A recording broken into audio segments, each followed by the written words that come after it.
نحمده ونصلي على رسوله الكريم اما بعد فاعوذ بالله من الشيطان الرجيم بسم الله الرحمن الرحيم رب اشرح لي صدري ويسر لي امري واحلل عقدة من لساني يفقهوا قولي ربي زدني علما اللهم فقهنا في الدين اللهم اني اسالك علما نافعا ورزقا طيبا وعملا متقبلا اللهم انفعنا بما علمتنا وعلمنا ما ينفعنا وزدنا علما آمین یا رب العالمین۔ السلام علیکم ورحمۃ اللہ وبرکاتہ۔ آج کا ہمارا topic one of the most important topics میں سے ہے، کیونکہ اس کے اندر فیمیلیل کانفلکٹس کے بارے میں بات کی گئی ہے۔ یوزولی اسپاؤس کے درمیان کیا وجوہات رہتی ہیں جس کی وجہ سے نا اتفاقی ہوتی ہے اور حق تلفی ہوتی ہے۔ اللہ سبحانہ و تعالیٰ نے کس طرح سے دونوں کو احکامات دیے ہیں تاکہ ایک اچھی میرڈ لائف گزاری جا سکے، اور ایسے کون کون سی چیزیں ہوتی ہیں جو ایک دوسرے کی حق تلفی میں کی جا سکتی ہیں، ٹھیک ہے، اور ان کے علاج بھی بتائے گئے ہیں۔ تو آیت نمبر 128 سے 134 تک ہم ان آیات کے اندر اسٹڈی کریں گے کہ نشوز کیا چیز ہوتی ہے اور اللہ تعالیٰ اصلاح کا پہلو کیوں ابھارتا ہے، ٹھیک ہے۔ سب سے پہلے ان کو روٹ ورڈس کے ساتھ دیکھتے ہیں۔ وَإِنِ امْرَأَةٌ، اور اگر کوئی عورت، امرأہ کوئی عورت، ٹھیک ہے، تو اگر کوئی عورت خافت ڈرے من بعلہا اپنے شوہر سے، ٹھیک ہے، شوہر کے لیے بعل کا لفظ بھی استعمال ہوتا ہے عربی میں، تو کوئی کوئی عورت ڈرتی ہے اپنے شوہر سے، نشوزن اس کے نشوز سے، ٹھیک ہے۔ نشوز کیا چیز ہوتی ہے؟ نون شین اور زا اس کا روٹ ہے، ٹھیک ہے۔ سرکشی، زیادتی، سر اٹھانا، ٹھیک ہے، اس سب کے لیے استعمال ہوتا ہے کہ سرکشی کرنا، زیادتی کرنا، اعراض کرنا، ٹھیک ہے، منہ موڑ لینا۔ تو اگر عام زبان میں دیکھیں گے، اس کو ہم کامن لینگویج میں استعمال کرنا چاہیں گے تو یہاں پہ زیادتی کا ترجمہ دیا ہوا ہے، ٹھیک ہے، یعنی زیادتی سے کوئی بھی زیادتی کی فارم جو حق بنتا ہے اس سے کم یا زیادہ کرنا، وہ ساری چیزیں نشوز کے اندر آ جائیں گی۔ اس کو تفسیر میں ڈیٹیل میں پڑھیں گے انشاءاللہ۔ تو وہ عورت ڈرتی ہے کہ اس کا شوہر اس کی حق تلفی کر رہا ہے، زیادتی کر رہا ہے، ہاتھ اٹھا رہا ہے، کوئی بھی اس میں سے ریزنز ہے، او اعراضن، یا بے رخی سے، کہ وہ اعراض کر رہا ہے، وہ بے رخی کر رہا ہے، اس کی طرف توجہ نہیں دیتا۔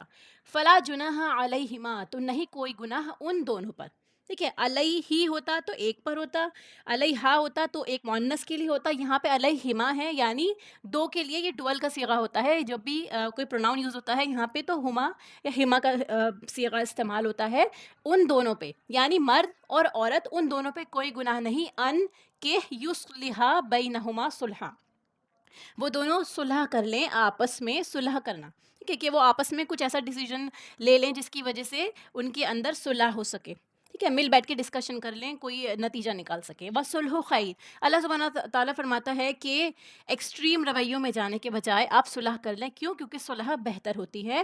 اس کے ساتھ ہی اللہ تعالیٰ فرماتا ہے وَأُحْضِرَتِ الْأَنفُسُ الشُّحَّ، رکھ دی گئی ہے، ٹھیک ہے۔ حاضرہ جو ہے حاضر ہونا، رکھنا، سامنے آنا، ہر معنی میں استعمال ہو سکتا ہے۔ یہاں جو اسپیشلی کانٹیکس میں استعمال ہوا ہے وہ کیا ہے کہ انسان کے اندر یہ چیز رکھ دی گئی ہے، پائی جاتی ہے۔ انفس نفس کی جمع ہے، نفسوں میں یعنی سارے نفسوں میں۔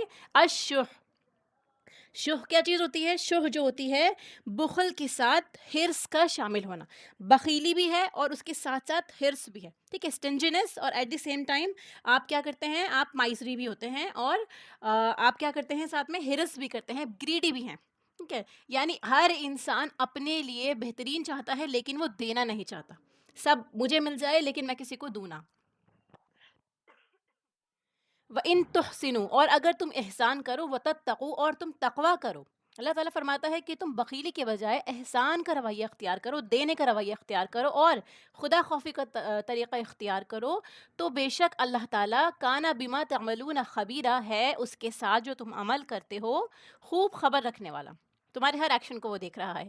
وَلَن تَسْتَطِيعُوا، اور ہرگز نہیں تم استطاعت رکھ سکتے، یعنی خود ہی اللہ تعالیٰ فرماتا ہے کہ تمہارے اندر یہ پوٹینشیل نہیں ہے، تم ایسا نہیں کر پاؤ گے، کہ یعنی اللہ سبحانہ تعالیٰ تو انسان کے دل، اس کے خیالات، اس کے وسوسوں سے سب سے واقف ہے، اس کی نیت سے بھی واقف ہے، اسی لیے اللہ تعالیٰ کیا فرماتا ہے کہ تم استطاعت نہیں رکھ سکتے ان تعدلوا، کہ تم عدل کرو بین النساء، اپنی بیویوں کے درمیان، جتنی تمہاری بیویاں ہیں ان کے درمیان تم احسان عدل نہیں کر پاؤ گے، سب کے حقوق نہیں ادا کر پاؤ گے۔ وَلَوْ حَرَصْتُمْ، اور اگرچہ تم حرص کرو، یعنی تم چاہو بھی تو بھی تم سب کے درمیان احسان اور عدل نہیں کر پاؤ گے، مطلب سب کو ایک جیسا ٹریٹ نہیں کر پاؤ گے. ٹریٹمنٹ کے اندر یوزولی یہاں پہ جو بات ہو رہی ہے وہ فیلنگس کے لیے آ رہی. ٹھیک ہے, ہو سکتا ہے کوئی انسان ہے وہ سب کو عدل کے ساتھ میں دیتا ہے, جو ایک کے لیے لاتا ہے وہ باقی بیویوں کو بھی دیتا ہوگا, سب کو ایکولی ٹائم سب کے ساتھ اسپینڈ کرتا ہوگا, پر ہر جو ایکشن ہے یا اس کی جو فیلنگس ہے, اس کے ایموشنز ہیں, وہ ہر بیوی کے لیے برابر نہیں ہو سکتے. اللہ تعالیٰ خود فرماتا ہے کہ ایسا نہیں ہو سکتا کہ سب کو ایکولی وہ چاہے یا امپورٹنس دے یا دل میں رغبت رکھے, کیونکہ آپ صلی اللہ علیہ وسلم بھی ہم سب جانتے ہیں حضرت عائشہ رضی اللہ تعالیٰ عنہا کے لیے ان کے دل میں زیادہ فیلنگس تھے, یعنی ان کی طرف زیادہ راغب تھے, لیکن ایٹ دی سیم ٹائم انہوں نے اپنے حقوق سب کے ساتھ ادا کیے.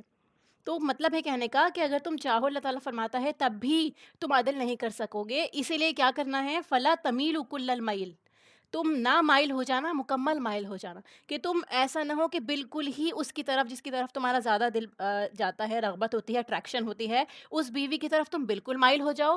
فتذروها کالمعلقہ, اور تم چھوڑ دو پرانی والی بیوی کو معلق. ٹھیک ہے, معلق مطلب جو چیز لٹکی ہوئی ہوتی ہے, عین لام اور قاف اس کا روٹ ہے. علقہ یعلقو, کسی چیز کا لٹکا ہونا, کوئی چیز جو ہینگ کر رہی ہوتی ہے. ٹھیک ہے, علقہ جو ہے جونک کے لیے بھی استعمال ہوتا ہے, کہ کوئی چیز جو لٹک جاتی ہے, جیسے جونک بھی ہوتی ہے, کہیں چپک جاتی ہے, تو اس جگہ پہ وہ اس کو ایز این اس کو تشبیہ دی گئی ہے کہ وہ جیسے لٹکی ہوئی چیز ہو. تو مطلب یہ ہے کہنے کا کہ وہ بیوی لٹکی ہوئی حالت میں ہے, نہ ادھر ہے نہ ادھر ہے, نہ تو وہ چھوڑ سکتی ہے نہ کہیں اور جا سکتی ہے. وَإِن تُصْلِحُوا وَتَتَّقُوا, اور اگر تم سب اصلاح کر لو, ٹھیک ہے, میاں بیوی کے درمیان اصلاح ہو جائے, وَتَتَّقُوا, اور تقوی اختیار کریں سب, فَإِنَّ اللَّهَ كَانَ غَفُورًا رَحِيمًا, تو بے شک اللہ تعالیٰ بخشنے والا اور رحم کرنے والا ہے. وَإِن يَتَفَرَّقَا, اور اگر یتفرقا, اس کے بعد دیکھیے قاف کے بعد جو الف آ رہا ہے وہ بھی ڈول کے صیغے کے لیے استعمال ہو رہا ہے, یعنی وہ دونوں الگ ہونا چاہیں, میاں اور بیوی وہ دونوں سیپریٹ ہونا چاہتے ہیں, ڈیورس لینا چاہتے ہیں اگر, یغنی اللہ کل من سعتہ, تو یغنی غنی کر دے گا کون, اللہ, اللہ تعالیٰ, کلن, ہر ایک کو, تو اللہ تعالیٰ ہر ایک کو, دونوں کو بے نیاز کر دے گا. ایسا نہیں ہوگا کہ اگر ڈیورس ہو جاتا ہے تو عورت جو ہے وہ بے یار و مددگار ہو جائے گی, اسے کھانے کو کچھ نہیں ملے گا. کیوں؟ کیونکہ رزاق تو اللہ سبحانہ تعالیٰ کی ذات ہے, اللہ تعالیٰ وے آؤٹ نکال دے گا. اس آیت کی میں ہمیں یہ چیز پتہ چلتی ہے کہ اللہ تعالیٰ خود فرماتا ہے, اللہ تعالیٰ کی گارنٹی ہے کہ اگر تم احسان کے ساتھ میں سارے سٹیپس لینے کے باوجود بھی اکٹھے نہیں رہ پا رہے ہو اور الگ ہونا چاہتے ہو, تو اللہ تعالیٰ غنی کر دے گا ہر ایک کو اپنی وسعت سے. جو اللہ تعالیٰ کے پاس ساز و سامان ہے, اللہ تعالیٰ کے پاس جتنے ریسورسز ہیں, اللہ تعالیٰ تو ہر ریسورس کا مالک ہے, اللہ تعالیٰ اپنی وسعت سے غنی کر دے گا دونوں کو. وکان اللہ, اور ہے اللہ تعالیٰ, واسعاً, وسعت والا, حکیماً, حکمت والا, اللہ تعالیٰ جانتا ہے کس کو کتنا دینا ہے. ٹھیک ہے, اب یہ نہیں کہا اللہ سبحانہ تعالیٰ نے فرمایا کہ بے حساب دے دوں گا دونوں کو. دیکھیے اللہ تعالیٰ اپنی وسعت کے مطابق دے گا, جس کو جتنی نیڈ ہے یا جس کی نصیب میں جتنا لکھا ہے, جس کی بہتری جس میں ہے, اس کو, میاں بیوی کو, دونوں کو اللہ تعالیٰ عطا فرما دے گا. وَلِلَّهِ مَا فِي السَّمَاوَاتِ وَمَا فِي الْأَرْضِ, کیوں ایسا؟ کیونکہ اللہ تعالیٰ ہی کا تو ہے سب کچھ جو آسمانوں اور زمین میں ہے. یہ آیات گھوم پھر کر پھر سے ہمارے پاس میں آتی ہیں, بار بار دہرائی جاتی ہیں, تاکہ ہم سمجھ لیں کہ انسان کا دنیا میں کسی چیز پہ اختیار نہیں ہے, یہاں تک کہ اس کے نفس پہ بھی نہیں. ٹھیک ہے, اللہ تعالیٰ کا ہے سب کچھ زمین اور آسمان میں. وَلَقَدْ وَصَّيْنَا الَّذِينَ أُوتُوا الْكِتَابَ, البتہ تحقیق وصیت کی تھی ہم نے. ٹھیک ہے, یہاں پہ جو وصّا یوصی کا لفظ استعمال ہو رہا ہے, یہ تاکید کے لیے, وصیت کے لیے استعمال ہو رہا ہے, اور یعنی وصیت کرنا اللہ سبحانہ تعالیٰ کی طرف سے کیا وصیت ہے, کہ اللہ تعالیٰ کی طرف سے ان کو تاکیدی حکم دیا گیا تھا, ایسا کرنے کا حکم دیا گیا تھا. کس کو؟ جو دیے گئے کتاب, من قبلکم, تم سے پہلے, یعنی تمام اہل کتاب سے, وَإِيَّاكُمْ, اور تمہیں بھی. کیا وصیت دی اللہ تعالیٰ نے تمام اہل کتاب کو جو اس سے پہلے آئے ہیں, اور مسلمانوں کو بھی, ان اتقوا اللہ, کہ تم ڈرو اللہ سے, تقوی اختیار کرو اللہ کا. وَإِن تَكْفُرُوا, اور اگر تم کفر کرو گے, فَإِنَّ لِلَّهِ مَا فِي السَّمَاوَاتِ وَمَا فِي الْأَرْضِ, تو بے شک اللہ ہی کا تو ہے جو کچھ آسمان و زمین میں ہے.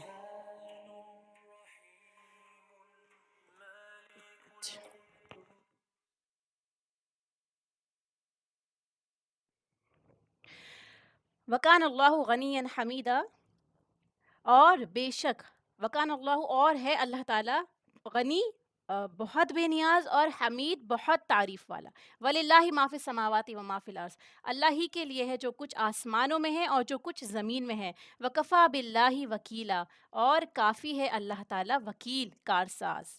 پھر اللہ تعالیٰ فرماتا ہے, ان یشا, اگر وہ چاہیں, یذہبکم, اگر وہ چاہے یعنی اللہ تعالیٰ چاہے, یذہبکم, وہ لے جائے تمہیں, تم سب کو لے جائے, ایھا الناس, اے لوگو, تمام انسانیت کو کہا جا رہا ہے کہ اللہ تعالیٰ چاہے تم سب کو لے جائے, ویاتی بآخرین, اور وہ لے آئے کس کو؟ آخرین کو، دوسرے لوگوں کو تمہارے علاوہ. وَكَانَ اللَّهُ عَلَى ذَلِكَ قَدِيرًا، اور ہے اللہ تعالیٰ اس چیز پر قدرت رکھنے والا. یعنی ہم جو انسان اپنے آپ پہ اترانے لگتے ہیں اپنی عبادات پر یا اپنے ہونے پر، اپنی کسی بھی چیز پر جو ہم اتراتے ہیں، اپنی ملکیت پر، اپنی اختیارات پر، اللہ سبحانہ و تعالیٰ فرماتا ہے کہ اللہ تعالیٰ تم کو بدل سکتا ہے ایسے لوگوں کے ساتھ جو اللہ کے فرما بردار ہوں گے. من کانا یرید ثواب الدنیا، جو کوئی چاہتا ہے ثواب دنیا کا، فعند اللہ ثواب الدنیا والآخرہ، تو تمہاری سوچ تو چھوٹی ہے، تم صرف دنیا میں چاہتے ہو بدلہ، اللہ تعالیٰ کے پاس تو دنیا کا اور آخرت کا دونوں کا ہے. اسی لیے وہ کرو جو اللہ تعالیٰ فرماتا ہے، کیونکہ تمہاری بہتری اللہ تعالیٰ سے زیادہ کسی کو علم نہیں اس کا. وکان اللہ سمیعا بصیرا، اور ہے اللہ تعالیٰ بہت سننے والا اور بہت دیکھنے والا. اب ان کی تفسیر دیکھتے ہیں. بہت امپورٹنٹ آیات ہیں، اس لیے آپ بھی توجہ رکھیے گا. اگر آپ کے پاس قرآن کریم ہے اپنے، تو اس کے اوپر ترجمے پہ بھی دھیان دیجیے گا، ٹھیک ہے، اٹینشن کے ساتھ میں پورا. وَإِنِ امْرَأَةٌ خَافَتْ مِن بَعْلِهَا، کیا پڑھا ہم نے اس کا ترجمہ؟ کہ اگر عورت ڈرتی ہو اپنے شوہر کی نشوز سے، بدسلوکی، اس کی ایذا رسانی سے. ٹھیک ہے. اب یہاں دیکھیے اس آیت کے اس حصے میں نشوز مرد کی طرف سے ہو رہا ہے. ٹھیک ہے، اس کی طرف سے سرکشی کا ہونا، ٹھیک ہے، اس کی طرف سے اعراض برتنا، اس کی طرف سے طلاق کا دے دینا، کہ جتنی بھی فارمز ہیں اس کے اندر، یا پھر اعراض برتنا کہ وہ بے رخی کرتا ہے. اب عموماً یہ چیزیں کس وجہ سے ہوتی ہیں مرد میں، مرد ایسا کیوں کرتا ہے؟ ٹھیک ہے، جیسے عورت اس کی مرضی کے مطابق نہیں ہوتی، شادی زبردستی کرا دی جاتی ہے، یا وہ عورت اس کے حقوق پورے نہیں کر رہی ہوتی، جسمانی حقوق ہو یا گھر کے جتنے کام ہوتے ہیں وہ، یا پھر وہ عورت مستقل بیمار رہنے والی ہوتی ہے. ٹھیک ہے، وہ بیمار ہوتی ہے، کوئی بیماری اس کو ہوتی ہے، یا وہ فزیکلی ویک ہوتی ہے. جو بھی ریزن ہو سکتا ہے جس کی وجہ سے مرد جو ہے تھوڑا سا اس سے ریپلجن فیل کرتا ہے. ٹھیک ہے، اس کو وہ اٹریکشن نہیں ہو پاتی. یہ سارے ریزنس میں سے ہو سکتے ہیں. یا پھر عورت بہت زیادہ بوڑھی ہو گئی ہے، یا دونوں کا مزاج نہیں ملتا. ٹھیک ہے، تو عمومی طور پہ یہ ریزنس ہو سکتے ہیں، اس لیے عورت سے کہا جا رہا ہے صلح کے لیے. اب دیکھیے نشوز کیا کیا ہو سکتا ہے. عورت کا کیا نشوز ہو سکتا ہے، یعنی عورت کیسے زیادتی کر سکتی ہے مرد کے لیے، جو مرد کو بے رخی کا سبب بن سکتے ہیں. کہ عورت جو ہے وہ مرد کی قوامیت جو ہے اس کی برتری کو ایکسیپٹ نہیں کرتی. وہ کہتی ہے کہ نہیں، ہم دونوں برابر ہیں اور آپ زیادہ کیسے ہو سکتے ہیں. یا جیسے آج کل کے ٹائم پہ فیمنزم کا دور چل رہا ہے بہت زیادہ، تو وہ مرد کی قوامیت، جیسے ہم نے پیچھے پڑھا الرجال قوامون علی النساء، کیونکہ مرد مینجمنٹ کرتے ہیں. ٹھیک ہے، ہارڈ کام ہو گئے فزیکلی، جو بھی جتنا بھی اس طرح کا کام ہوتا ہے جسمانی قوت کے اعتبار سے ہو، یا مین جو اللہ تعالیٰ نے اتھارٹی دی ہے، ذمہ داری دی ہے، وہ مرد کو دی ہے. اس برتری کو ایکسیپٹ نہ کرنا. ورنہ ہم سب جانتے ہیں کہ اللہ سبحانہ و تعالیٰ کے یہاں برتری اسی کی ہے جو تقوی میں زیادہ ہے، نہ کہ جو مرد ہے یا عورت ہے. ٹھیک ہے، پھر اس کے علاوہ عورت کا نشوز کیا ہو سکتا ہے؟ کہ وہ مرد کے مقابلے میں سر اٹھانے لگے، سرکشی کرنے لگے، زبان درازی کرنے لگے، اس کی بات ہی نہ سنے. ٹھیک ہے، اسے کچھ سمجھے ہی نہ. ہو سکتا ہے کوئی عورت اچھی جاب کرتی ہو اور جو مرد ہے وہ بے روزگار ہو، یا اس کی جاب جو ہے وہ کم تر ہو، اس کو سیلری کم ملتی ہو، تو وہ اسے حقیر سمجھے، اس کی بات نہ مانے، اس کی اطاعت نہ کرے، اپنے سے لو درجے کا سمجھے اس کو. ٹھیک ہے، اس کے کوئی بھی حقوق جو ہے ادا نہ کرے، یا پھر کسی بھی طرح سے اسے اگنور کرتی ہے. یہ عورت کی طرف سے نشوز ہو گئے. ایسے ہی مرد کی طرف سے کیا نشوز ہو سکتا ہے عورت کے لیے؟ کہ وہ عورت کے ساتھ برا معاملہ کرتا ہے. ٹھیک ہے، یا ایکسٹرا میرٹل افیئر رکھ رہا ہے، بد اخلاقی کر رہا ہے، بد سلوکی کر رہا ہے. عورت پوری کوشش کر رہی ہے رشتہ نبھانے کی، لیکن مرد جو ہے کوئی نہ کوئی عیب اور نقص نکالتا ہے اس کے اندر، اس کے ساتھ مار پیٹ کرتا ہے، اسے حقیر سمجھتا ہے، اس کے گھر والوں کو گالیاں دیتا ہے. کہ کوئی بھی برا رویہ، بے رخی کرنا، بے پرواہی کرنا، کہ عورت کچھ بھی کر رہی ہے، تیار ہو رہی ہے، لیکن وہ اس کو دیکھ ہی نہیں رہا، کہ اس کے حق نہیں دے رہا. یہ ساری چیزیں مرد کے نشوز میں آ جاتی ہیں. تو یہاں پہ فرمایا جا رہا ہے کہ جو بھی ریزن ہے، اگر مرد کی طرف سے نشوز ہو رہا ہے عورت کو، تو یہاں عورت کو بھی سمجھایا جا رہا ہے کہ اگر کوئی ایسی بات ہے اور پوری کوشش کے باوجود بھی مرد جو ہے وہ اپنا رویہ نہیں تبدیل کر رہا، تو عورت کو کیا کرنا چاہیے؟ صلح کرنی چاہیے. اور صلح کس فارم میں ہوگی؟ کہ وہ اپنے حقوق میں تھوڑی سی کمی کو بھی ایکسیپٹ کر لے. ٹھیک ہے، کیونکہ یوزولی کیا وجوہات رہتی ہیں کہ اگر خدا نخواستہ ایسا ہو جائے کہ مرد طلاق دے دیتا ہے، تو عورت کو واپس جانا، سب کچھ چھوڑ چھاڑ کے کہاں جائے گی، کس کے پاس جائے گی، بہت مشکل ہو جاتا ہے یہاں پہ. اور عورت کو جو ہے اس کو شیلٹر اگر گھر پہ ہی مل رہا ہے تھوڑے حقوق کم کرنے کے سبب سے، تو وہ تھوڑے کم حقوق میں بھی اپنا گزارا کر لے. ٹھیک ہے، یہ ایک فارم بتائے گی. جیسے ہمیں سمجھایا جاتا ہے نا کہ اسلام میں احسان بہترین چیز ہوتی ہے، یا پھر آپ صبر کریں، تو اس کے پیچھے وجوہات ہوتی ہیں. ہو سکتا ہے کل کو ایسا ہو کہ آپ کے اس صبر کی وجہ سے یا آپ کے اس معاملے کی وجہ سے مرد کا دل آپ کی طرف سے نرم ہو جائے، اللہ تعالیٰ اس کے دل میں آپ کی محبت ڈال دے، یا یہ آپ کے لیے آزمائش کا ذریعہ ہو. ٹھیک ہے، تو یہ آپس میں صلح کرنے کی، سمجھوتا کرنے کی ایک صورت بھی ہے جو اللہ تعالیٰ کی طرف سے ہے. ٹھیک ہے، تو اپنے حقوق کی کمی پر وہ راضی ہو جائے تاکہ اسے طلاق نہ ملے. یا دوسرا ریزن یہ بھی ہو سکتا ہے کہ وہ طلاق لے لے. اگر وہ نہیں برداشت کر پا رہی ہے، بہت زیادہ بے رخی ہو رہی ہے، یا اس کی توہین ہو رہی ہے، مار پیٹ حد سے زیادہ ہو گئی ہے، تو وہ طلاق لے سکتی ہے. پھر وہ مار پیٹ کو برداشت نہ کرے، ظلم کو برداشت نہ کرے. اگر بالکل گزارا نہیں ہو رہا اور مرد کے بدلنے کے بالکل چانسز نہیں ہیں، تو ایک اور ریزن ہے، ایک اور وے آؤٹ ہے، وہ ہے طلاق لینے کا. ٹھیک ہے، اللہ سبحانہ و تعالیٰ فرماتا ہے تو ان دونوں پر کوئی گناہ نہیں کہ وہ آپس میں صلح کر لیں. صلح ہمیشہ حقوق کی کمی اور بیشی پہ ہی ہوتی ہے. ٹھیک ہے، کچھ نہ کچھ چھوڑنا ہی پڑتا ہے. ٹھیک ہے، کچھ نہ کچھ چھوڑنا ہوگا، یا تو مرد کو چھوڑے یا عورت کو چھوڑے تاکہ وہ ساتھ رہ سکے. ٹھیک ہے، طلاق ایک وے آؤٹ ہے، لیکن اس آیت میں اللہ تعالیٰ فرما رہا ہے کہ وہ صلح کر لیں کمی پر. اور اختلاف کی وجہ جو ہوتی ہے، آپس میں اختلاف، وہ حرص کی وجہ سے ہوتی ہے. کیونکہ ہر فریق اپنا حق چاہتا ہے، اپنی مرضی کروانا چاہتا ہے. عورت اپنی مرضی چاہتی ہے، مرد اپنی مرضی چاہتا ہے. اس طرح وہ ایک دوسرے کو اذیت دے رہے ہوتے ہیں. تو ایسی صورت میں عورت یا مرد اپنے حق چھوڑ دے، اپنے حقوق چھوڑ دے. اگر عورت زیادہ ڈومینیٹنگ ہے اور مرد جو ہے وہ اللہ تعالیٰ کی طرف سے اگر اس کو نرم دلی زیادہ ملی ہے، تو اس کا مطلب یہ نہیں ہے کہ عورت ہی ہمیشہ اپنے آپ کو ایسے بینڈ کرے. اگر مرد کو بھی ایسا محسوس ہوتا ہے کہ تھوڑا سا حقوق میں اپنے کمی کر کے یا زیادتی پہ میں تھوڑا سا کم کر لوں اور نرمی کے ساتھ رویہ کروں، تو میری بیوی جو ہے وہ بہتر طور پہ سمجھ سکتی ہے، تو اس کو بھی اپنے حقوق چھوڑنے کی مطلب اللہ تعالیٰ کی طرف سے اس کو بھی اجازت ہے، اور اس پہ بھی ابھارا جا رہا ہے، دونوں کو ابھارا جا رہا ہے. اللہ تعالیٰ فرماتا ہے باہم سمجھوتا کرنا ہی بہتر ہے. ٹھیک ہے، جو حق میں کمی کرنے کے بعد ہی ممکن ہوگا. ایسا نہیں ہو سکتا کہ دونوں ہی اپنی بات پہ اڑے رہیں اور کوئی وے آؤٹ نکل جائے. ٹھیک ہے، اگر آپ دیکھیں گے نا، پیڑ بھی جو ہو سختی سے کھڑا رہتا ہے، پیڑ وہ ٹلٹ نہیں ہوتا. تو جب تیز آندھی آتی ہے، ہوا آتی ہے، تو کیا ہوتا ہے، اس پیڑ کو اکھاڑ کے بھی لے جاتی ہے. اللہ تعالیٰ اس کے بعد فرماتا ہے کہ دلوں میں تنگی رکھ دی گئی ہے. ٹھیک ہے، دلوں کے اندر جو ہے وہ شح رکھ دیا گیا ہے. وَأُحْضِرَتِ الْأَنفُسُ الشُّحَّ، نفسوں کے اندر شح رکھ دیا گیا ہے. ٹھیک ہے، تو شح کیا چیز ہوتی ہے؟ دیکھیے، شح جو ہے بخل کے ساتھ حرص شامل ہے. بخل ہوتا ہے جہاں حق دینا لازم ہے انسان کو، وہاں وہ حق نہ دے. جو آپ کو دینا چاہیے تھا وہ آپ نے روک لیا، یہ بخیلی میں آتی ہے. اور حرص کیا چیز ہوتی ہے کہ آپ خود حق تو نہیں دیتے لیکن دوسروں سے حق طلب کرتے ہیں.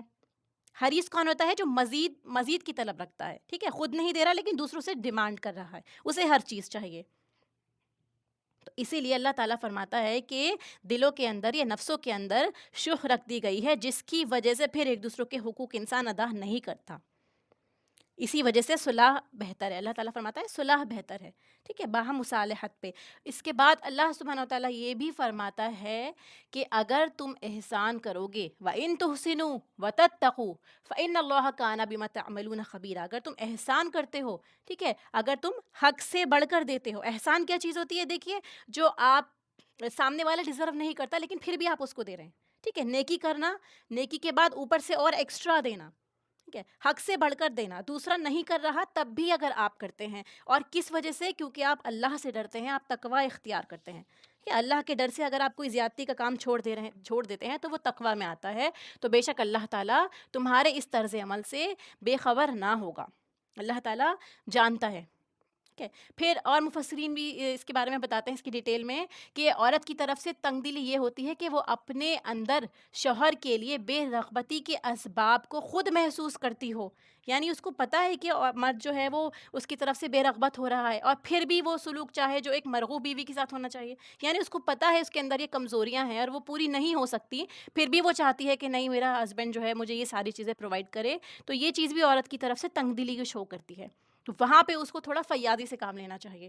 اور مرد کی طرف سے تنگ دلی یہ ہے کہ جو عورت دل سے اتر جانے پر بھی اس کے ساتھ ہی رہنا چاہتی ہے. یعنی وہ دیکھ رہا ہے کہ عورت اب بھی چاہ رہی ہے کہ میں اسی ہسبینڈ کے ساتھ رہوں، حالانکہ وہ اس کے حقوق نہیں دے رہا، توجہ نہیں دے رہا، اسے وہ محبت نہیں دیتا، تو اس کے باوجود بھی وہ اس کے ساتھ رہنا چاہتی ہے. تو وہ اس کو حد سے زیادہ دبانے کی کوشش کرتا ہے، اور اس کے حقوق جو ہے وہ ناقابل برداشت حد تک گھٹا دینا چاہتا ہے. یعنی وہ بالکل ہی نہیں دے رہا عورت کی اتنے کمپرومائز کرنے کے باوجود بھی، تو یہ مرد کی طرف سے تنگ دلی ہو گئی ہے۔ تو یہاں اللہ تعالیٰ نے مرد کے ہی اس جذبے کو اس سے اپیل کی ہے کہ جس طرح ایسے معاملات میں اللہ تعالیٰ قاعدہ فرماتا ہے، اللہ تعالیٰ بھی ایسے بندوں پر رحم فرماتا ہے جو گناہ گار ہیں، اللہ کو ناراض کرتے ہیں، ٹھیک ہے؟ اور اسی طرح سے اگر مرد بھی دیکھ رہا ہے وہ عورت کی طرف اس کو رغبت نہیں ہو رہی، تو بھی وہ احسان کا رویہ اختیار کرے، جیسے اللہ تعالیٰ اپنے بندوں پہ احسان کرتا ہے۔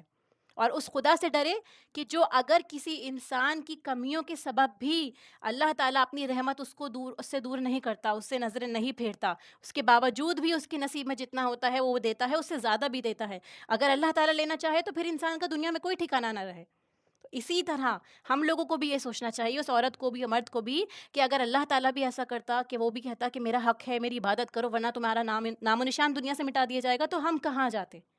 اسی لیے ہم لوگوں کو کس طرح کام کرنا چاہیے؟ احسان کے ساتھ، کہ ہمارا رب بھی احسان کرنے والا ہے اور وہ احسان کرنے والوں کو پسند کرتا ہے، وہ دینے والا وہ چاہتا ہے ہم دینے والے بنیں، اور ساتھ ہی اس سے ڈرنے والے بھی بنیں، اس کی اطاعت کرنے والے بنیں، اس کے ناراضگی کے کاموں سے بچنے والے بنیں۔ اللہ تعالیٰ فرماتا ہے کہ وہ ہر عمل سے باخبر ہے، کیونکہ بعض اوقات انسان دوسرے سے احسان کرتا رہتا ہے لیکن دوسرے کی طرف سے جواب ہی نہیں ملتا، سامنے والا آپ کو ریکگنائز ہی نہیں کرتا، وہ آپ کی عزت ہی نہیں کرتا، تو انسان دل چھوٹا کرنے لگتا ہے کہ میں پوری کوشش کر رہا ہوں لیکن مجھے بے عزتی پہ بے عزتی مل رہی ہے، یا میری کوئی امپورٹنس نہیں ہے۔ تو ایسی صورت میں اللہ تعالیٰ فرما رہا ہے کہ میں بے خبر نہیں ہوں، میں جانتا ہوں کون کتنا احسان کر رہا ہے اور کتنا تقوی اختیار کیے ہوا ہے، اس کو اللہ تعالیٰ کی طرف سے پورا ریوارڈ ملنا ہے، ٹھیک ہے؟ تو احسان کا معاملہ کیا ہے؟ عبادت میں ہوتا ہے، تو اس طرح عبادت کرو کہ جیسے آپ اللہ تعالیٰ کو دیکھ رہے ہیں۔ اگر ایسے نہ ہو تو کم سے کم اس طرح تو عبادت کی جائے کہ اللہ سبحانہ و تعالیٰ ہم کو دیکھ رہا ہے۔ اور بندوں کے ساتھ احسان کیا ہے؟ کہ جو اپنے لیے چاہتے ہیں، ہم پسند کرتے ہیں، وہی دوسروں کے لیے بھی پسند کریں، اور وہ نہیں دے رہا تو بھی اسے دیں۔ تو اس آیت میں ہم سب کے لیے لیسن ہے، ہسبینڈ وائف کے علاوہ تمام انسانوں کے لیے، اسپیشلی مسلمانوں کے لیے، کیونکہ ہم اسلام کے علم بردار ہیں، یعنی ہم لوگ ریپرزنٹیٹیو ہیں، لوگ ہماری پرسنالٹی سے، ہمارے معاملات سے اسلام کو دیکھتے ہیں، اسی لیے ہم لوگوں کو احسان کا رویہ اختیار کرنا ہے، حالانکہ اللہ تعالیٰ نے ہمارے اندر گریڈ رکھی ہے، تب بھی ہمیں دینے والا بننا ہے انشاءاللہ۔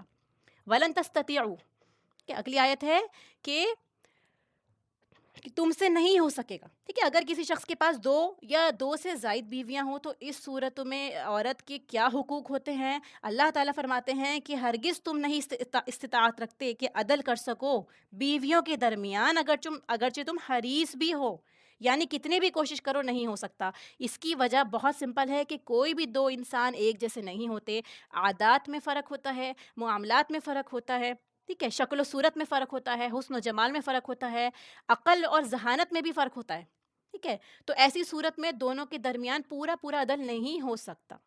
اللہ تعالیٰ انسان کے دل کے خیالات بھی جانتا ہے، اگر عدل نہیں کر سکتے تو کم سے کم اللہ تعالیٰ فرماتا ہے کہ ظلم سے تو بچو، ٹھیک ہے؟ تم کتنے بھی کوشش کر لو عدل نہیں کر سکو گے، لیکن ایسی صورت میں تم ظلم سے بچو۔ ظلم کیا ہے؟ کہ ایک بیوی کی طرف پوری طور پہ جھک جانا اور دوسری والی کو بالکل ہی اگنور کر دینا، اسے لٹکا ہوا چھوڑ دینا کراہت کی وجہ سے، ٹھیک ہے؟ کسی کو اس حال میں چھوڑ دینا کہ اس سے کوئی سروکار نہ ہو، ٹھیک ہے؟ معلقہ تو صرف براہ نام آپ کی بیوی ہو، کوئی حقوق اس کے نہیں دیے جا رہے، نہ وہ شوہر سے حقوق پا رہی ہے، نہ گھر واپس جا سکتی ہے، نہ کسی اور سے نکاح کر سکتی ہے، وہ بیچ میں ہی لٹک گئی ہے، نہ ادھر کی ہے نہ ادھر کی ہے۔ اسی لیے اللہ تعالیٰ فرماتا ہے کہ وہ دوسری بیوی کو لٹکا ہوا نہ چھوڑے، اس کے معاملے میں بھی کوئی نہ کوئی فیصلہ کر دے، اس کو یا تو اپنے ساتھ رکھے، حقوق دے، اس کو عزت کے ساتھ رکھے، نہیں تو اس کو عزت کے ساتھ رخصت کر دے تاکہ وہ کسی اور سے نکاح کر لے یا اپنے معاملے میں کچھ سوچ سکے۔ سبحان اللہ، اللہ تعالیٰ ایک نفسیات کو جانتا ہے، ٹھیک ہے؟ یعنی انسان کے اندر صرف یہ سوچنا کہ میں 4 بیویاں رکھ سکتا ہوں یا میں چاہوں تو طلاق دوں یا نہ دوں، مجھے کوئی پوچھنے والا نہیں ہے، اگر مرد اس طرح کی سوچ رکھتا ہے تو بھی اللہ سبحانہ وتعالیٰ اس کی طرف احکامات بھیجتے ہیں، نازل فرماتے ہیں تاکہ عورتوں کے حقوق پروٹیکٹ ہو سکے، عورت جو ہے وہ بھی آزادی کے ساتھ رہ سکے، عزت کے ساتھ رہ سکے، چاہے اسی شوہر کے ساتھ میں، چاہے دوسرے شوہر کے ساتھ میں بھی۔ اللہ تعالیٰ فرماتا ہے اگر تم اصلاح کر لو، یعنی ابھی بھی کوئی راستہ ہے. دیکھیے اتنی کوشش کی جا رہی ہے کہ اصلاح کر لو، اصلاح کر لو، اصلاح کر لو، بار بار فرمایا جا رہا ہے. اس کا مطلب یہ ہے کہ جو میرٹل ریلیشن شپ ہے یہ بہت امپورٹنٹ ہے. اللہ تعالیٰ کے یہاں اس کی بہت عزت ہے. ہم سب جانتے ہیں پہلا رشتہ جو بنایا اللہ تعالیٰ نے وہ آدم علیہ السلام اور حوا علیہ السلام کا تھا. ٹھیک ہے، وہ بھی ہسبینڈ اینڈ وائف تھے. تو یہ بہت امپورٹنٹ ریلیشن شپ ہوتا ہے. اللہ تعالیٰ فرماتا ہے اگر تم اصلاح کر لو اور اللہ سے ڈرو تو بے شک اللہ تعالیٰ بھی غفور الرحیم ہے. ایسے ہی سورہ نساء کی آیت نمبر 3 میں بھی ہم نے پڑھا تھا ابتدائی آیات میں، اگر تم ڈرتے ہو کہ نہیں عدل کر سکتے تو ایک ہی کرو. یعنی اجازت تھی کہ ایک رکھو، 2 رکھو بیویاں، 3 رکھو، میکسیمم 4 رکھو، لیکن اگر آپ ان کے ساتھ عدل نہیں کر سکتے تو ایک ہی بیوی بہتر ہے. مثلاً ایک بیوی جوان ہے اور ایک بیوی جو ہے وہ بیڈ ریڈن ہو گئی ہے، تو ایسا نہ ہو کہ دوسری کو تو بالکل اس حال پہ چھوڑ دو اور پورا ٹائم آپ کا ایک ہی بیوی میں لگ جائے. ٹھیک ہے، تو جتنی استطاعت ہو، جتنا آپ کر سکتے ہیں اتنا اس کے ساتھ میں اچھا رویہ رکھے. رسول اللہ صلی اللہ علیہ وسلم کا طریقہ مبارک بھی یہ رہتا تھا، آپ صلی اللہ علیہ وسلم عصر کے بعد اپنی تمام بیویوں کے یہاں جایا کرتے تھے. ٹھیک ہے، جب آپ بیمار ہوئے تو باقی بیویوں سے اجازت لے کر آپ نے حضرت عائشہ رضی اللہ تعالیٰ عنہا کے گھر میں قیام فرمایا. یعنی باقیوں سے اجازت لی کہ اگر وہ سب اجازت دیں گی تو ہی وہ اپنی بیماری کے ایام اپنی پسندیدہ بیوی کے ساتھ گزارنا چاہتے تھے. ادروائز آپ سب کو برابر کا ٹائم دیا جاتے تھے. اور باقی بیویوں نے جب خوشی کے ساتھ اس کی اجازت دے دی تو آپ نے پھر ان کے گھر میں قیام فرمایا. تو اصلاح جو ہے اسی کا نام ہے، آپس میں صلح سمجھوتا کر لے. ٹھیک ہے، حقوق میں کمی بیشی پر معاملات کو طے کر لیا جائے، مسئلوں کو بڑھایا نہ جائے. اور یہ جو انسان کے اندر محبت ہوتی ہے کسی ایک کے لیے، یہ ٹوٹلی انسان کے دل کا معاملہ ہوتا ہے. اس کا قلبی فعل ہے جس پر کسی کو کوئی اختیار نہیں ہوتا. خواہشات کے باوجود بھی انصاف نہیں کر سکتا انسان. ٹھیک ہے، اس کا قلبی میلان اور اس کی محبت جو ہوتی ہے وہ ایک کی طرف ہو جاتی ہے. ہو سکتا ہے ایک سے زیادہ محبت ہو، تو یہ جو محبت ہوتی ہے ایٹ ٹائمس دوسرے انسان کے ساتھ میں حق تلفی کا سبب بن جاتی ہے. اسی لیے اس کے ساتھ میں اس عورت کے ساتھ میں جو دوسری والی بیوی ہے اس کے ساتھ حق تلفی کو روکا گیا ہے.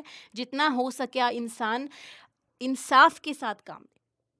ٹھیک ہے، کیونکہ اللہ تعالیٰ جانتا ہے، اللہ تعالیٰ کو ہر چیز کا علم ہے کہ آپ نے کتنی کوشش کی، اس کے باوجود بھی اگر نہیں ہوا یا معاملہ طے نہیں ہوا یا دونوں کے درمیان آپ کے معاملات بہتر نہیں ہوتے تو آپ علیحدہ ہو سکتے ہیں.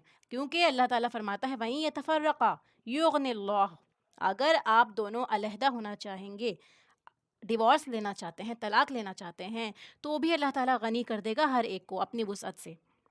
کیونکہ اللہ تعالیٰ جو ہے، اللہ تعالیٰ کے پاس سب کچھ ہے. اللہ تعالیٰ ایک بہترین ساتھی دے دے گا دونوں کو. دونوں کے لیے وے آؤٹ نکال دیا. اور یہ جو تھی یہ تیسری صورت بتائی گئی ہے. جیسے ہم نے پہلے کوشش کری کہ آپ اپنے حقوق میں کمی کر دیں، پھر مرد کو بھی سمجھایا گیا، عورت کو بھی سمجھایا گیا.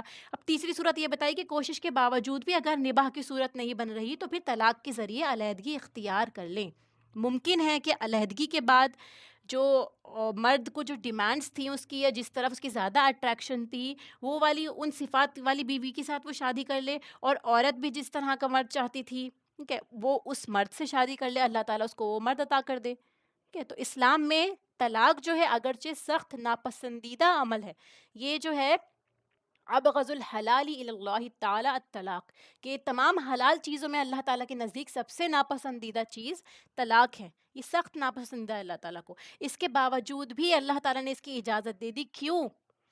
یہ اللہ تعالیٰ کی انتہائی محبت کا ثبوت ہے کہ اللہ تعالیٰ جانتا ہے کہ جب انسان ایک ساتھ میں رہتے ہیں ان کے ایموشنز اٹیچ ہو جاتے ہیں، وہ فزیکلی اٹیچ ہو جاتے ہیں، پھر اس کے بعد اتنی جلدی دونوں کو الگ ہو جانا، کسی اور کے ساتھ ریلیشن بنانا، یہ ایک ایموشنل ٹراما بھی ہوتا ہے انسان کے لیے. کہ اللہ تعالیٰ کو معلوم ہے اس چیز کے بارے میں، اللہ تعالیٰ کامل علم رکھنے والا ہے. اس کے باوجود بھی وہ اجازت دے رہا ہے کیونکہ بعض دفعہ حالات ایسے موڑ پر پہنچ جاتے ہیں کہ اس کے بغیر چارہ ہی نہیں رہتا کہ انسان الگ ہو. بالکل ان دونوں کے بیچ میں نباہ نہیں ہو رہا اور علیحدگی بہتر ہوتی ہے.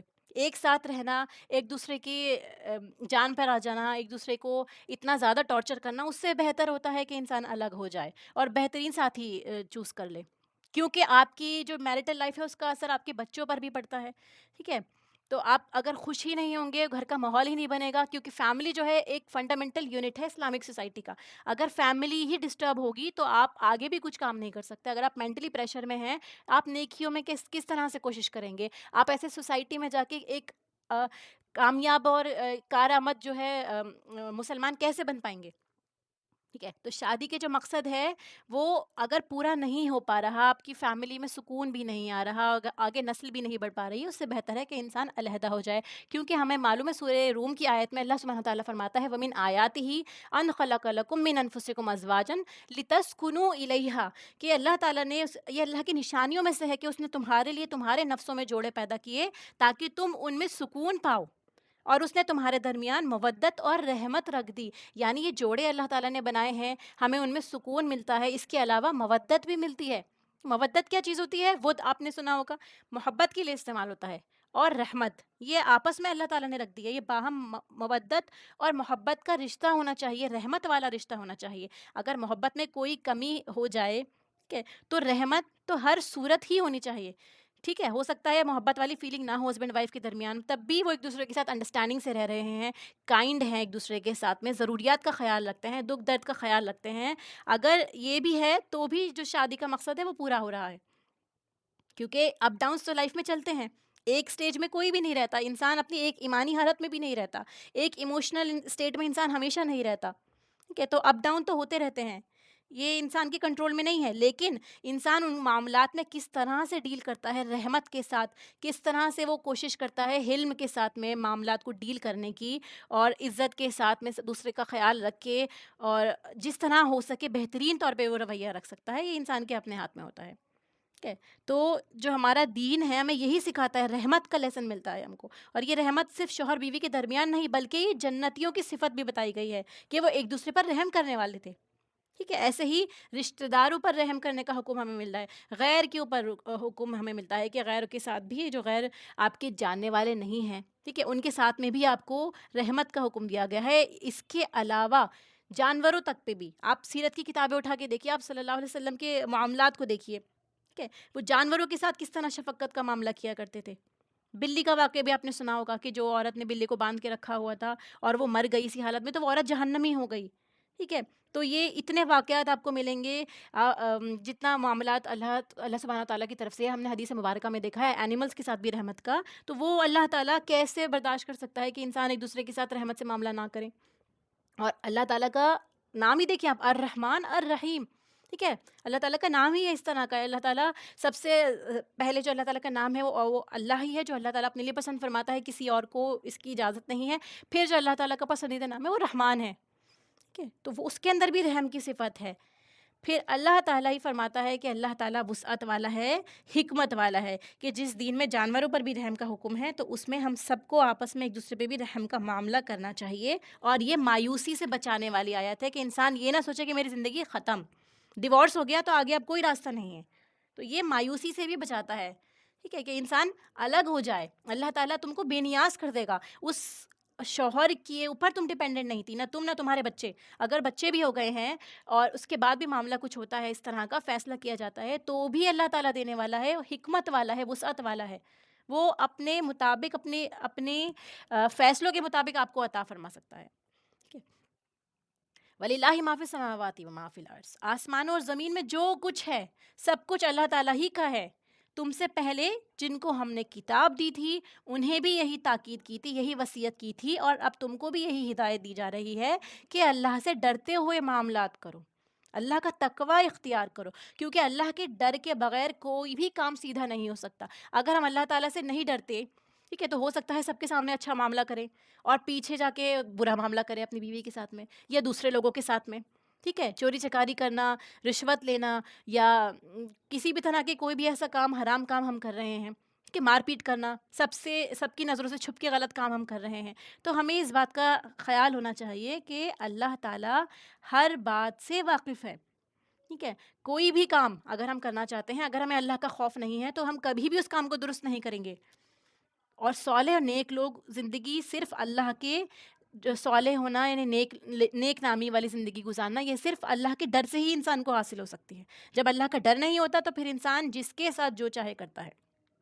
اسی لیے اللہ تعالیٰ فرماتا ہے اگر تم کفر کرو گے، اللہ کی بات نہیں مانو گے، اس کا تقوی نہیں اختیار کرو گے، تو بے شک اللہ تعالیٰ ہی کے لیے ہے جو بھی آسمان اور زمین میں ہے۔ پھر فرمایا گیا کہ اگر اپنی مرضی کرنا چاہتے ہو تو یہ نہ بھولنا کہ یہ اللہ تعالیٰ کا ہے سب کچھ، جس پہ تم آج اپنا اختیار جما رہے ہو، جس کی وجہ سے تم آج دوسروں کے ساتھ حق تلفی کر رہے ہو، دوسروں کے ساتھ زیادتی کر رہے ہو، ظلم کر رہے ہو، تو اللہ تعالیٰ کا ہی سب کچھ ہے، اور اللہ تعالیٰ بے نیاز ہے، بہت تعریف والا ہے۔ ٹھیک ہے، اللہ تعالیٰ بے نیاز ہے، اسے تمہاری اور ہماری کوئی ضرورت نہیں ہے۔ وَقَانَ اللَّهُ غَنِيًّا حَمِيدًا، کسی کے عمل اور اصلاح کی اسے کوئی پرواہ نہیں ہے۔ ٹھیک ہے، اس کی ہمیں خود نیڈ ہے کہ ہم اپنی اصلاح کریں، اللہ تعالیٰ کو ہماری اصلاح کی کوئی ضرورت نہیں ہے۔ سورہ زاریات میں بھی آتا ہے آیت نمبر 57 اور 58 میں کہ میں ان سے کوئی رزق تو نہیں مانگتا اور نہ میں یہ چاہتا ہوں کہ یہ مجھے کھلائیں۔ ٹھیک ہے، یعنی اللہ تعالیٰ اس بات سے بھی نیاز ہے کہ ہم اس کی بات مانیں، اگر ہم نہیں مانتے تو بھی اللہ تعالیٰ کی بادشاہت میں کوئی کمی نہیں ہوتی۔ سورہ محمد میں بھی آتا ہے آیت نمبر 47 میں تم منہ موڑتے ہو تو موڑ جاؤ، اللہ تعالیٰ تمہاری جگہ اور لوگ لے آئے گا اور وہ تم جیسے نہ ہوں گے، یعنی ایسے ناشکرے نہ ہوں گے۔ پھر آیت آتی ہے 132 وَلِلَّهِ مَا فِي السَّمَاوَاتِ وَمَا فِي الْأَرْضِ وَكَفَىٰ بِاللَّهِ وَكِيلًا، کارسازی کے لیے اللہ تعالیٰ ہی کافی ہے اور اللہ اس پر پوری قدرت رکھنے والا ہے۔ پھر سے دہرایا جا رہا ہے یہی والی بات کو، إِن يَشَأْ يُذْهِبْكُمْ أَيُّهَا النَّاسُ، اگر وہ چاہے تم سب کو لے جائے لوگوں اور دوسرے لوگوں کو لے آئے، وَيَأْتِ بِآخَرِينَ۔ ٹھیک ہے، کبھی کوئی اچھا کام کر کے ہمیں یہ نہیں سمجھنا چاہیے کہ ہمارے بغیر گزارا نہیں ہے، دنیا کے کام نہیں رکتے۔ ٹھیک ہے، وہ چاہے تو ہم لوگوں کو اٹھا کے لے جائے، کہیں دور پھینک دے، کسی کو کیا معلوم چلے گا۔ اللہ تعالیٰ کی دنیا، اللہ تعالیٰ کی وسعت، اللہ تعالیٰ جہاں چاہے انسان کو لے جائے۔ انسان ابھی اپنے آپ کو سوچتا ہے کہ میری وجہ سے یہ نیکی کا کام ہو رہا ہے۔ ٹھیک ہے، تو قانونی احکام اللہ تعالیٰ نے ابھی بیان کرے، ان احکامات کے بیان کرنے کے بعد بالخصوص سوسائٹی کے وہ پہلو جن میں انسان اکثر ظلم کر بیٹھتا ہے، اللہ تعالیٰ کیا واعظ فرماتا ہے، کیا اللہ تعالیٰ کی طرف سے ایڈوائز آتی ہے کہ آپ یہ سوچ لیں کہ جو کچھ ہے سب کچھ اللہ تعالیٰ کے ہاتھ میں ہے، اور اللہ تعالیٰ آپ کو بدل بھی سکتا ہے۔ انسان اس بھلاوے میں نہ رہے کہ کسی کی قسمت کا بنانا یا بگاڑنا اس کے ہاتھ میں ہے، میں چاہوں تو تباہ کر دوں گا دوسرے انسان کو، میں چاہوں تو اس کی زندگی ختم کر سکتا ہوں، اس کو ٹارچر کر سکتا ہوں، ٹھیک ہے، یا میرے بغیر اس کا کیا ہوگا۔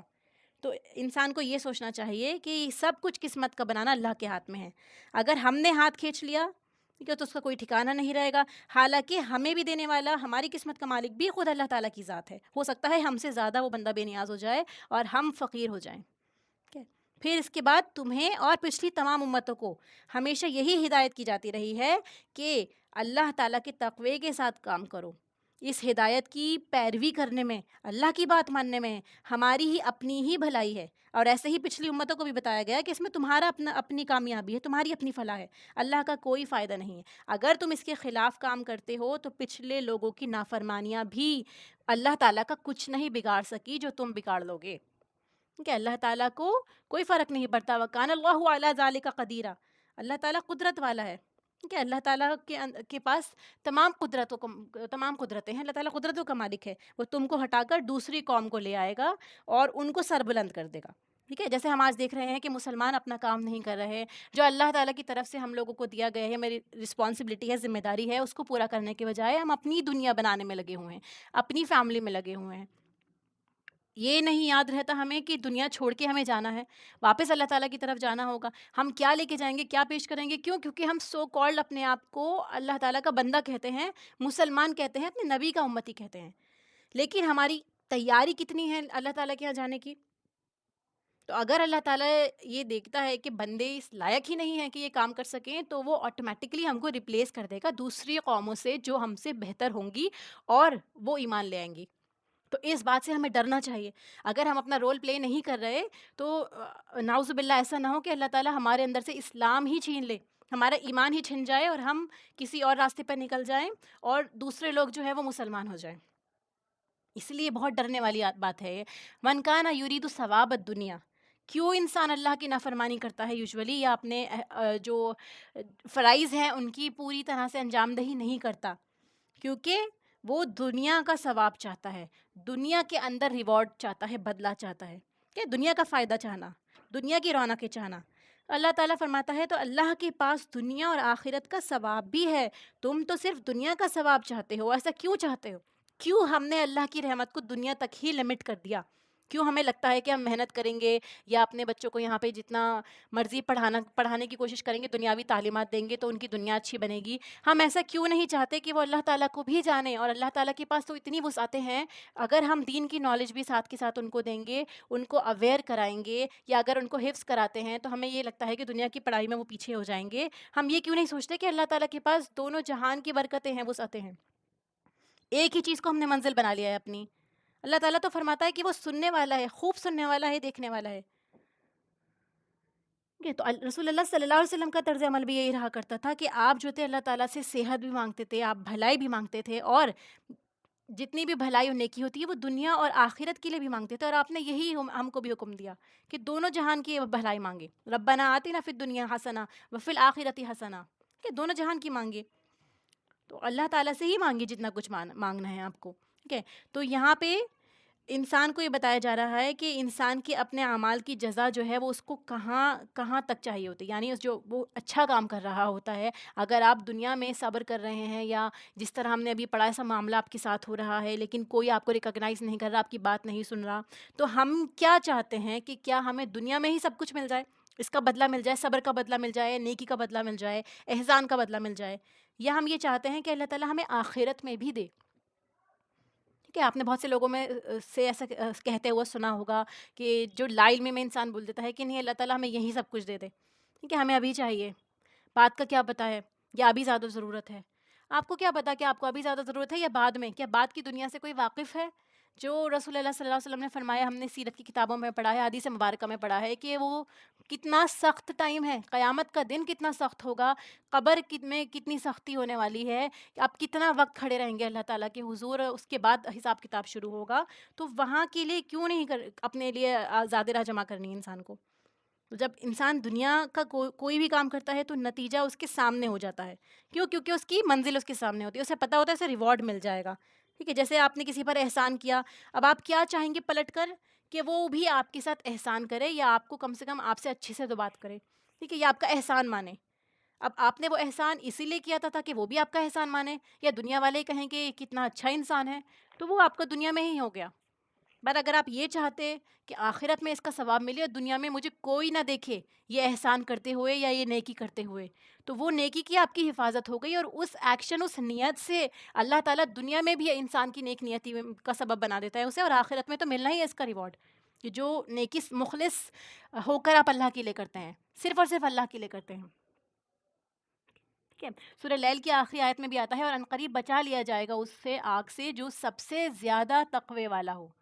ٹھیک ہے، اور وہ جو مال دیتا ہو پاکیزگی کے لیے، تو اپنے گناہوں کی صفائی کے لیے اپنی نیتوں کو ٹٹولیں، اپنی خرابی کو دیکھیں، اس کے علاوہ مال کا صدقہ کریں، کہ مال کا صدقے اس کے ذریعے بھی ہم اللہ تعالیٰ کا قرب حاصل کرتے ہیں، اور باقی لوگوں کی جو تکلیف ہوتی ہے، درد ہوتا ہے، وہ ہمیں محسوس ہوتا ہے۔ ٹھیک ہے، ایسے ہی حضرت ابو بکر صدیق رضی اللہ تعالیٰ عنہ کی مثال آپ دیکھیے، آپ کیا کیا کرتے تھے، کس قدر آپ فیاض تھے، آپ کمزور قسم کے غلام خرید کر آزاد کیا کرتے تھے، جن کو کوئی نہیں آزاد کرنا چاہتا تھا، کیونکہ وہ کمزور ہوتے تھے، لوگ انہیں نہیں خریدا کرتے تھے، لیکن آپ خریدتے تھے ان کو تاکہ آزاد کر دیں۔ ان کے والد نے بھی کہا ان سے کہ میں تمہیں دیکھتا ہوں کہ تم کمزور قسم کے لوگوں کو آزاد کرتے ہو، بہتر یہ ہے کہ تم صحت مند قسم کے نوجوان غلاموں کو آزاد کرو، کیونکہ جب یہ آزاد ہوں گے تو تمہارا احسان مانیں گے، ہو سکتا ہے کل تمہارے کچھ کام آ جائے۔ ٹھیک ہے، جیسا کہ بچے اگر کہیں خرچ کرتے ہیں تو ماں باپ کیا ایڈوائس کرتے ہیں کہ تم فلاں جگہ انویسٹ کرو تاکہ کل تمہیں فائدہ ہو، اسی طرح ان کے والد نے بھی ان کو ایڈوائس کیا۔ تو حضرت ابو بکر صدیق رضی اللہ تعالیٰ عنہ نے کیا فرمایا کہ میں صرف اور صرف اللہ کی رضا چاہنے کے لیے ان کو آزاد کر رہا ہوں، مجھے ان سے کوئی فائدہ نہیں چاہیے۔ ٹھیک ہے، تو یہاں ہمارے لیے کیا سبق ہے ان کے اسوہ حسنہ سے، کہ ہم نیکی کرتے ہوئے یہ سوچیں کہ صرف اللہ ہی کے لیے ہم نے یہ نیکی کا کام کیا ہے، اس لیے نہیں کیا کہ کل یہ نیکی میرے کام آئے، یا مجھے مدد ملے اس سے، یا مجھے کوئی فائدہ پہنچے اس سے۔ بہت بار آپ نے دیکھا ہوگا نا کہ کوئی اچھا کام کرتے ہیں، کوئی نیکی کا کام کرتے ہیں ہم، یا کسی کو کوئی فیور کرتے ہیں، تو ہماری نیت میں کیا ہوتا ہے کہ ہم اس کی مدد کر رہے ہیں، ہم فیور کر رہے ہیں کہ کل ہو سکتا ہے ہمیں اس کی ضرورت پڑ جائے۔ آپ نے اپنا پورا ریوارڈ ختم کر دیا، کیونکہ آپ نے اپنے بارے میں سوچا، اسی دنیا کے بارے میں سوچا۔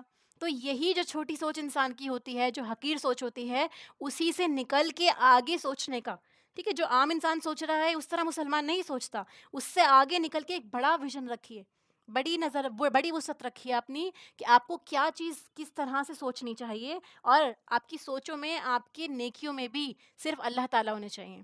اتنا اللہ تعالیٰ نے آپ کا ویژن براڈ رکھنے کی کوشش کی ہے. اور ہمیں یہ جو ہے جتنے بھی ایکشنز ملتے ہیں، ہمیں نیکی کے کام کرنے کے طریقے ملتے ہیں، چھپی ہوئی نیکیاں کرنا اور صرف اللہ کے لیے کرنا، آپ دیکھیں گے سیرت کی کتابوں میں اور صحابہ کی طرز عمل میں آپ کو سب ملے گا. اسی لیے میں بھی آپ کو یہ چیز ریکویسٹ کروں گی کہ آپ ضرور پڑھیں جو کمپینینس کی بک ہے صحابہ کرام کے بارے میں، ان کی لائف ہے، اس کو اسٹڈی کریں. آپ یہ دیکھیں گے کہ وہ کس طرح کے لوگ ہوا کرتے تھے، کیا کیا کچھ نہیں کیا کرتے تھے، اور ہم لوگ کس طرح کی زندگی گزار رہے ہیں اپنی. بہت لیسنز ملتے ہیں اور موٹیویشن ملتی ہے ان کو پڑھنے کے بعد.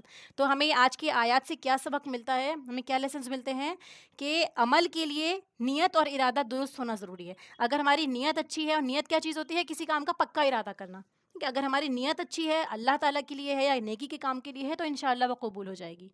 اور پھر انسان کو اللہ نے ارادہ دیا ہے، وہ مجبور نہیں ہے، ٹھیک ہے، کہ بس اس کے ساتھ جیسا معاملہ ہو رہا ہے ہوتا جائے. اللہ تعالیٰ نے اس کو ارادہ اور اختیار کی قوت دی ہے. وہ چاہے اپنے لیے فیصلہ کر سکتا ہے، چاہے تو اطاعت کرے اللہ تعالیٰ کی، چاہے تو قرآن کی آیات کو فالو کرے، چاہے اپنی مرضی کرے.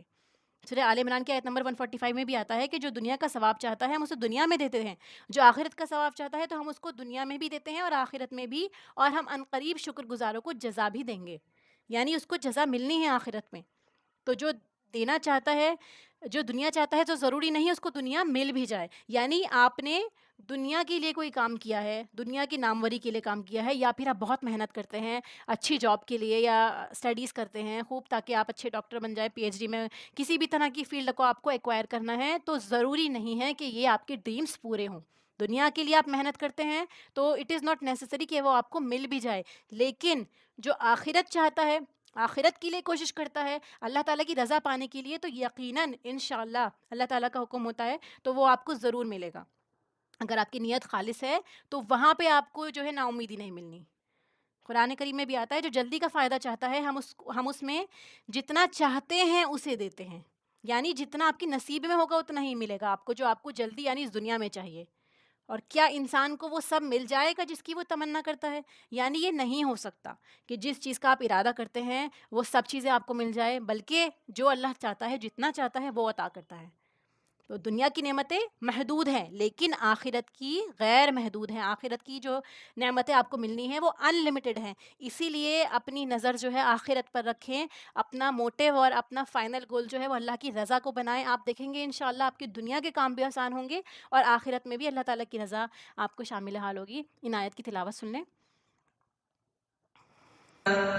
وَإِنِ امْرَأَةٌ خَافَتْ مِنْ بَعْلِهَا نُشُوزًا أَوْ إِعْرَاضًا فَلَا جُنَاحَ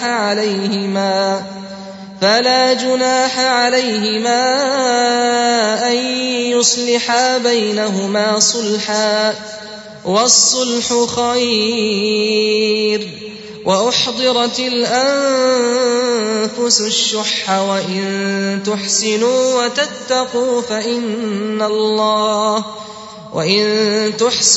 وَتَتَّقُوا فَإِنَّ اللَّهَ كَانَ بِمَا تَعْمَلُونَ خَبِيرًا. وَلَن تَسْتَطِيعُوا أَن تَعْدِلُوا بَيْنَ النِّسَاءِ وَلَوْ حَرَصْتُمْ فَلَا تَمِيلُوا كُلَّ الْمَيْلِ فَتَذَرُوهَا كَالْمُعَلَّقَةِ. وَإِن تُصْلِحُوا وَتَتَّقُوا فَإِنَّ اللَّهَ كَانَ غَفُورًا رَّحِيمًا. وَإِن يَتَفَرَّقَا يُغْنِ اللَّهُ كُلًّا مِّن سَعَتِهِ وَكَانَ اللَّهُ وَاسِعًا حَكِيمًا. وَلِلَّهِ مَا فِي السَّمَاوَاتِ وَمَا فِي الْأَرْضِ وَلَقَدْ وَصَّيْنَا الَّذِينَ أُوتُوا الْكِتَابَ مِن قَبْلِكُمْ وَإِيَّاكُمْ أَنِ اتَّقُوا اللَّهَ وَإِن تَكْفُرُوا فَإِنَّ لِلَّهِ مَا فِي السَّمَاوَاتِ وَمَا فِي الْأَرْضِ وَكَانَ اللَّهُ غَنِيًّا حَمِيدًا. وَلِلَّهِ مَا فِي السَّمَاوَاتِ وَمَا فِي الْأَرْضِ وَكَفَى بِاللَّهِ وَكِيلًا. إن يشأ يذهبكم أيها الناس ويأت بآخرين